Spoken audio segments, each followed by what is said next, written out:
Most people live inside a silent agreement, an unspoken faith in fairness. They believe if they follow the rules, they will be rewarded. If they are kind, the world will be kind in return. This belief runs deep, taught in childhood, reinforced by stories, defended by the masses. But underneath it all is a brutal contradiction. Those who rise to power rarely follow the same code they preach. The system is not broken. It's functioning exactly as designed for those who understand that fairness is a performance, not a principle. You keep waiting for justice. You think effort leads to outcomes. You think if you're good, you'll win. That's your first mistake. You've confused structure with fairness, as if society is a moral machine instead of a stage. You don't realize that most outcomes are decided long before the game begins, not by skill, not by goodness, but by control.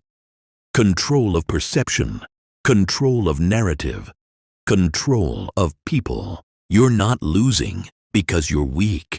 You're losing because you believe the rules apply to everyone equally. You've been trained to think fairness is power. It's not.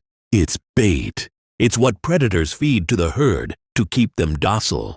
You've been taught to be moral, even when morality is used against you. You hold back your anger. You explain your intentions. You stay visible, predictable, clean. But while you play honest, others play smart. They study the room, not the rules. They smile while they position the knife. And when the moment comes, they don't hesitate, because they don't ask, "Is this fair?" They ask, "Does this give me control?" There is no reward for your goodness, only expectations. And the more you give, the more they expect. You think loyalty will be remembered. It won't. You think your patience will be repaid. It won't. Power isn't about being chosen. It's about being undeniable. Machiavelli didn't write for the pure of heart. He wrote for the cold of mind. He knew he who is deceived will always find someone willing to deceive him. And that's what you've been, deceived by your own need to believe the world is kind. Stop asking why it's unfair. Stop crying over the silence. Stop expecting applause for what you've suffered. The game doesn't reward pain. It exploits it. You've been told to wait your turn, but power doesn't wait. It moves. Quietly, forcefully, without permission. If someone less capable has what you deserve, understand this. They took it. They didn't earn it. They played while you prayed. They acted while you hoped. They adapted while you obeyed. The difference isn't fate.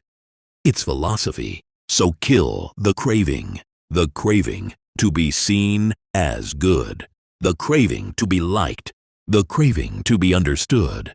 These are chains disguised as virtues. You don't need to be soft to survive. You need to be sharp, sharp enough to cut through illusion, sharp enough to walk into a room and know exactly who is being used, who is playing, and who is winning. You've spent years building character.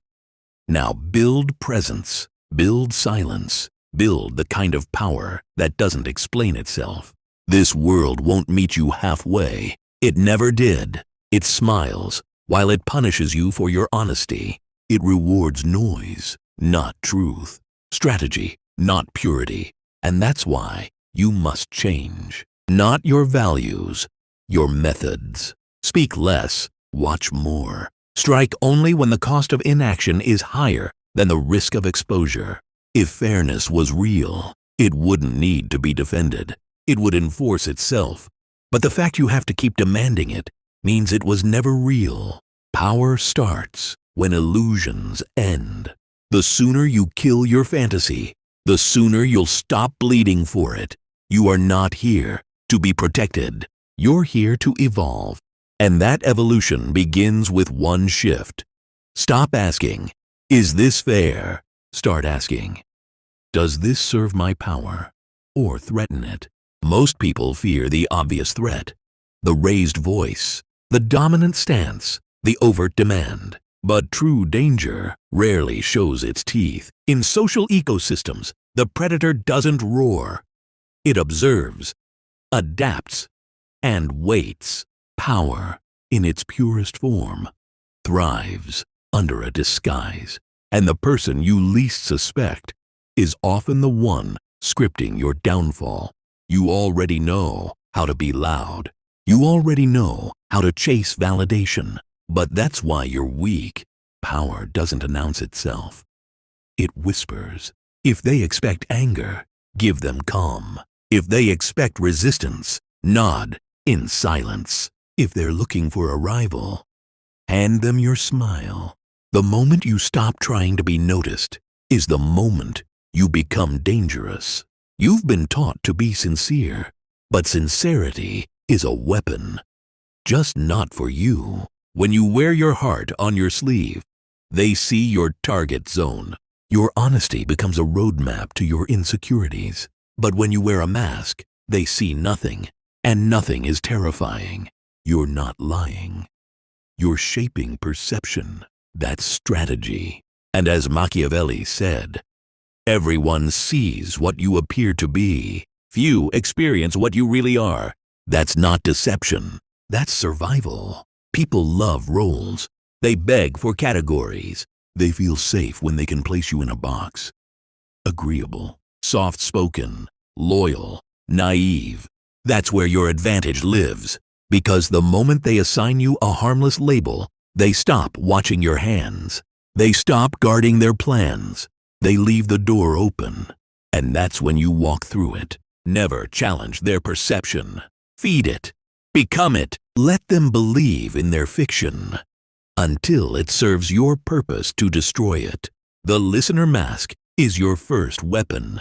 When you say less, people project more.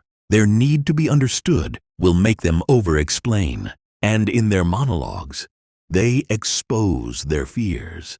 They reveal the cracks. While they think you're empathetic, you're mapping their weaknesses. They talk, you listen. But only one of you is collecting ammunition. The servant mask is even more powerful. People confuse submission with obedience. If you act helpful, they assume loyalty. If you show up when they're in need, they assume emotional debt. What they never question is why. And that's where the game turns. By serving them, you make yourself invisible until the moment you pull the rug out from beneath their delusions. There is no betrayal more devastating than one that comes from beneath them. Then comes the fool, the underestimated, the overlooked, the one they laugh at, talk over, dismiss. But under the surface, you're watching everything. They mock your silence, but you're counting their flaws. They ignore your presence, but you're memorizing their hierarchy. And one day, when their guard is down and their power is brittle, you strike, and they'll never understand how you got so close. Because you were never even on their radar. You think power is confrontation. It's not. It's patience. It's invisibility. It's the mastery of emotional disguise. A mask isn't a lie. It's a container. It holds back the truth until it's sharp enough to be used. And if you're playing your role right, they'll never even know it was you who orchestrated their collapse. So ask yourself, who do they think you are? What do they assume about you? That's the script you use to trap them, mirror their expectations, perform their fantasy, make them comfortable in your presence. And while they lower their weapon, you sharpen yours in silence. Don't crave recognition. Don't show strength. Power isn't earned through noise. It's seized in the absence of resistance. When they've convinced themselves that you're nothing more than background, that's when you become lethal. That's when the mask falls. And by the time they realize who you are, it's already too late.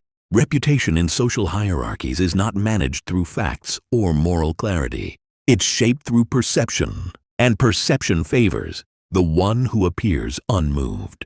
In the psychological arena, the act of defending oneself creates the illusion of guilt.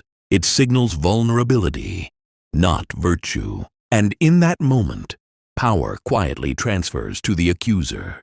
You feel the heat when they question you. It's a reflex to clarify, to justify, to clear your name. But every word you utter under pressure tightens the noose.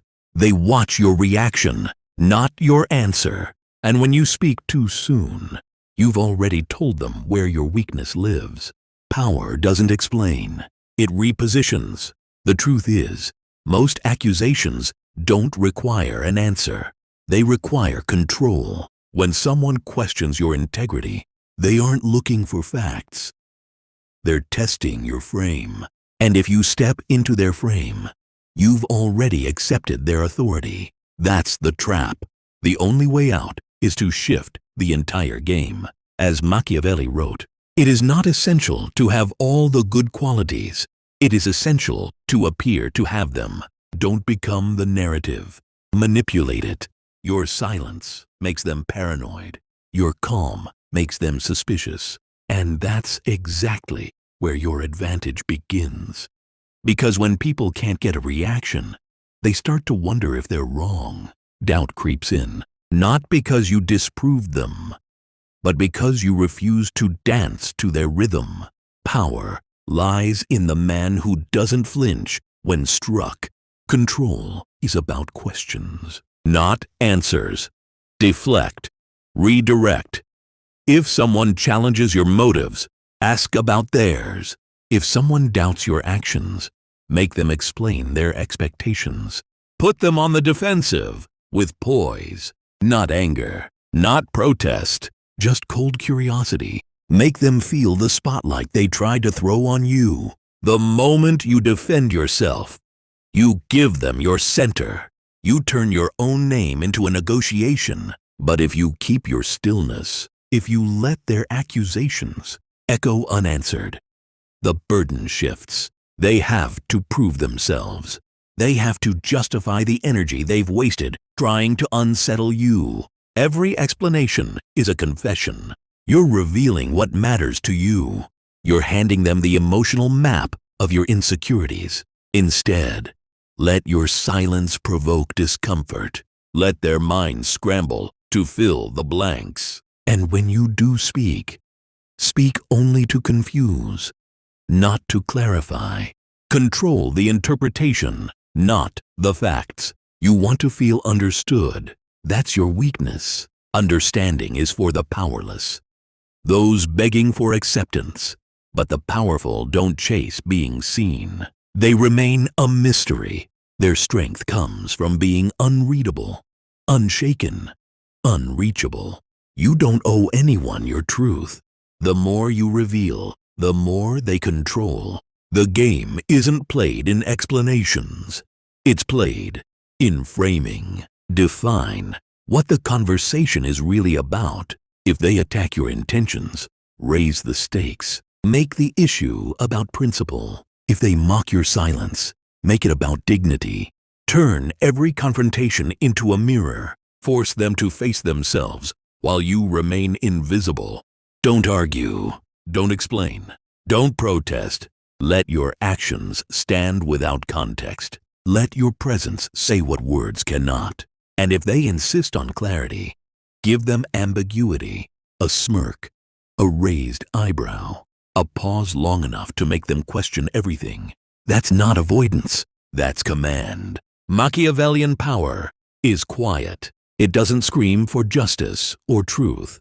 It doesn't collapse under accusation. It flows around it, cold and calm. While others waste breath defending themselves, you let the world spin around your stillness. Because in that stillness, you're not just controlling perception, you're owning reality. So next time they corner you, say nothing. Let them fill the silence with their own noise. Let them reveal their intentions. Let them overstep. And while they scramble to make sense of your calm, you've already won, not by being right, but by refusing to need to be. Most relationships are built on illusion, a silent contract of mutual need disguised as connection. One offers support, the other offers validation. But beneath the surface, dependence always flows in both directions. This is where power dissolves. The moment you require something in return, you become vulnerable. You become predictable, and predictability is death to control. They crave your presence more than they admit, and you sense it. That flicker in their eyes when you pull away, that tightness in their voice when they need your approval. This is your leverage, not love, not trust, just need. You don't have to command them. They follow because losing you feels like losing a part of themselves. You become the axis around which they spin. Slowly, you learn what they lack: certainty, protection, guidance, or just someone who doesn't collapse emotionally, and you offer it in calculated doses. As Machiavelli observed, men must be either cajoled or eliminated. Dependency is a quieter version of elimination. It erodes their independence while feeding their loyalty, not to you, to their own survival through you. Power is never about how much you feel. It's about how much you can withhold. You listen without needing to speak. You show up without needing to be seen. You provide without needing praise. This makes you irreplaceable. And when people feel you don't need them back, they panic. They try harder. They submit without realizing. Emotional distance is your fortress. You don't beg for understanding. You don't open up just to feel heard. Because the moment they think you need them, the dynamic shifts. Suddenly, they have a weapon. But when they see that nothing they do affects your core, no mood change, no shift in rhythm, they know they're orbiting a gravity far colder than love. You become their mirror, their stabilizer, their silent authority. And yet, you remain untouched. Their dependence is visible. Yours is invisible because it doesn't exist. That's why they'll never control you. You are the one who steps away when things get emotional. You're the one who pauses instead of confessing. You feel the pull, but you never follow it.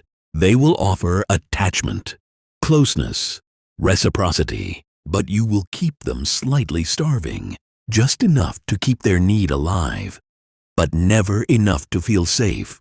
That tension, that quiet hunger, becomes the leash. You don't pull it. You don't have to. They do it to themselves. Power belongs to the one who supplies the craving without sharing the hunger. While others trade favors for closeness, you trade silence for influence.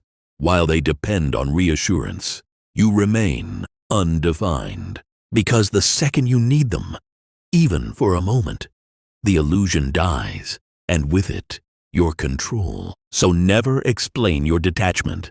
Let them call it cold. Let them call it cruel. But watch how they never walk away. Because deep down, they know, in needing nothing from them, you've already won everything.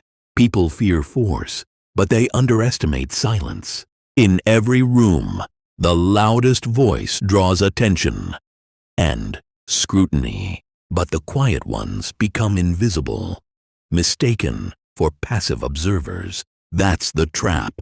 Most reveal themselves to those they don't perceive as threats. And the moment they believe no one's watching, they expose everything worth knowing. They talk, and you listen, not to respond, but to dissect. While they search for validation, you search for weakness. Their stories aren't entertainment. They're intel. Every word is a thread, and you follow each one until the entire structure of their psyche is mapped out. You know what they fear, You know what they crave, and you say nothing. Because saying nothing gives you everything. You nod while they confess sins they swore they'd never share. You give no judgment, no interruption, just space, and they fill it. Not because you're trustworthy, but because you've made yourself emotionally invisible. They don't see you as a danger, but that's the point. As Machiavelli understood, it's better to appear foolish and be feared later than to seem wise and inspire caution. Silence makes people relax, and relaxed people reveal their weak spots. Your questions are blades dressed as feathers. How did that feel? What happened next? Why do you think they did that? They don't know you're cutting. They think you're curious, but you're constructing a psychological profile with every nod, every pause, every glance that tells them, go on. You never challenge. You never shift attention back to yourself, because your power comes from what they give away, not what you show. And when they ask about you, you deflect, you joke, you redirect. Vulnerability is their drug, not yours. You've learned that the moment they know something real about you, the game shifts. Control bleeds, leverage dulls, so you remain undefined. They think they're close to you, but they only know the version of you that keeps them talking. Over time, you carry an arsenal built from their secrets. Who lies under pressure, who betrays for attention, who folds when isolated, and none of them suspect you because you've weaponized their comfort. They remember how safe they felt around you. But safety is not love, it's bait. You never threaten. You never remind them of what they told you. You just wait until the moment your silence becomes their prison. That's when information becomes a blade, not swung in anger, not thrown in revenge, just placed gently at the right throat, at the right time. And that's when they realize who you really are. Because in a world of noise, the one who speaks least rules the most. Most people trust what's visible. They assign character based on smiles, gestures, and words spoken in daylight. But surface morality is easy to fake. The real game is played beneath it, in silence, in strategy, and in acts no one ever sees. And those who confuse appearance with reality become pawns to those who've learned to separate the two. You present warmth, but you feel nothing. You nod in agreement, but your mind is already elsewhere.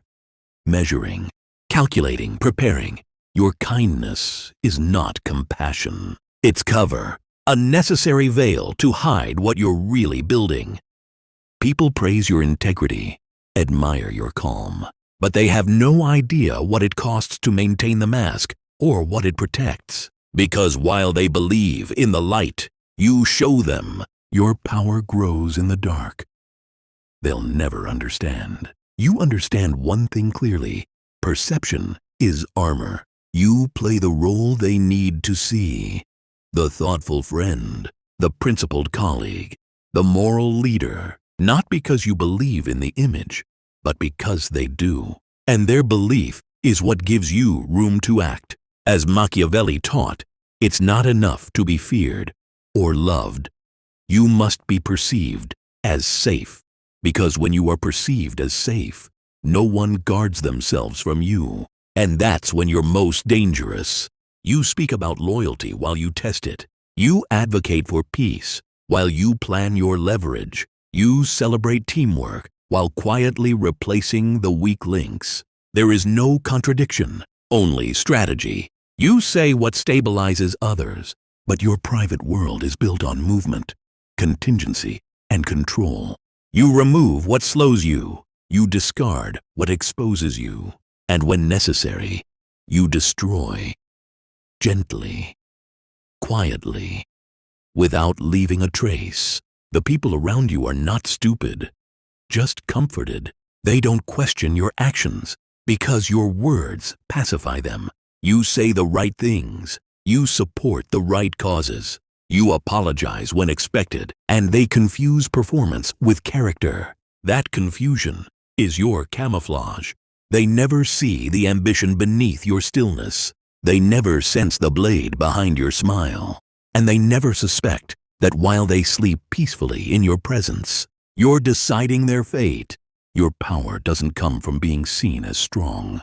It comes from being underestimated. The mask you wear isn't weakness. It's insulation. It shields your private ambition from public judgment. It lets you make the coldest moves without scrutiny. And it ensures that when you strike, no one saw it coming because they believed you were incapable of such things. And that belief is the deadliest lie of all. So, you cultivate it. You shape your image with care. You say less, but when you speak, it's moral. You act quiet, but every silence is calculated.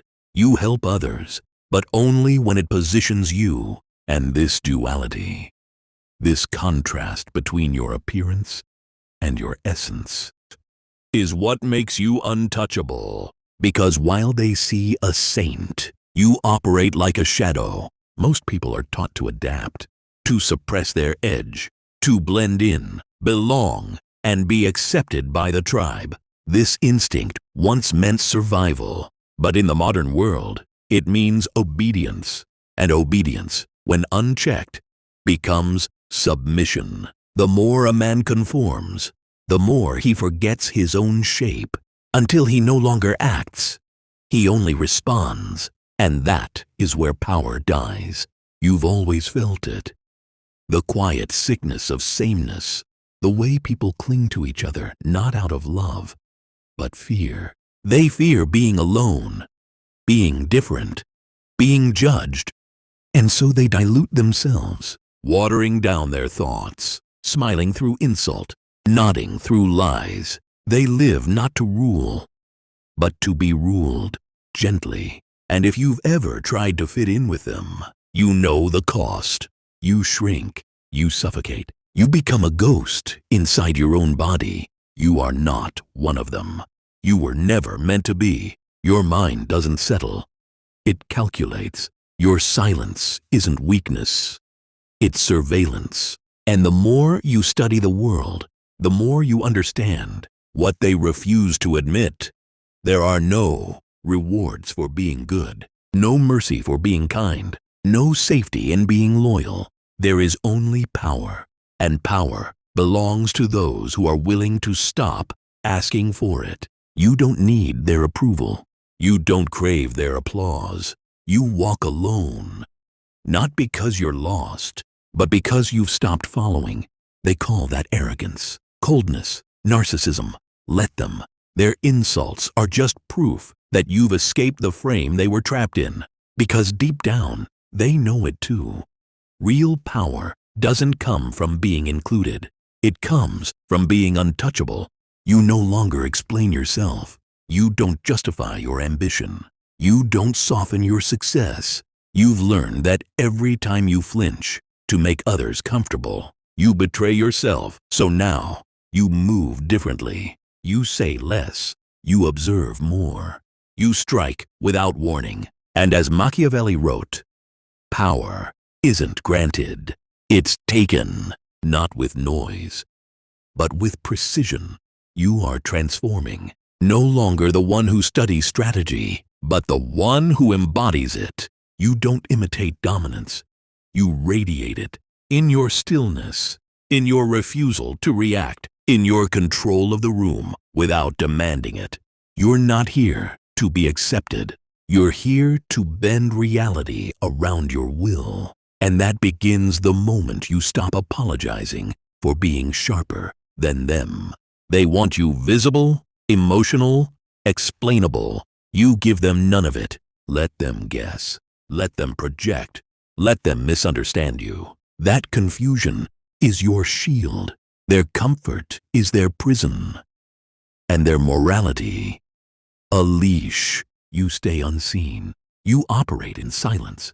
And every decision you make is sharpened by one goal: to never again need their world. You aren't cruel. You're focused. You aren't detached. You're precise.